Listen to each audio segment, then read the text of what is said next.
Namaste, this is Alawa. I've been on this quest for some time now that took me to India to study with various teachers, and Israel to learn Kabbalah. And even before all that, I had this deep and abiding fascination with rock music, and that led me to start to think about how all of that music from the 60s was influenced so much by substances like LSD. But then yoga came along and said there are other ways to get high and deep. Books like Ram Dass's Be Here Now were very influential in this regard. I also was very inspired by Ram Dass, and this book is dedicated in part to him.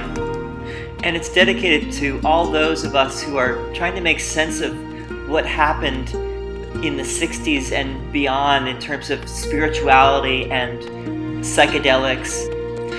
And it seems clear to me that psychedelics had a very big part to play in all of this, and perhaps we need to look at that a little bit more deeply, and that's what this book does.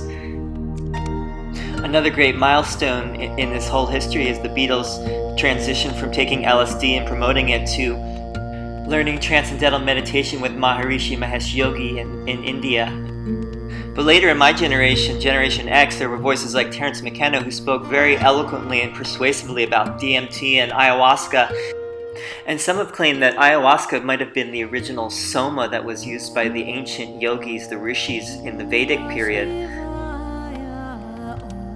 Who Am I is one of the first books to look at this global phenomenon in light of the yoga tradition and ask penetratingly deep questions about it.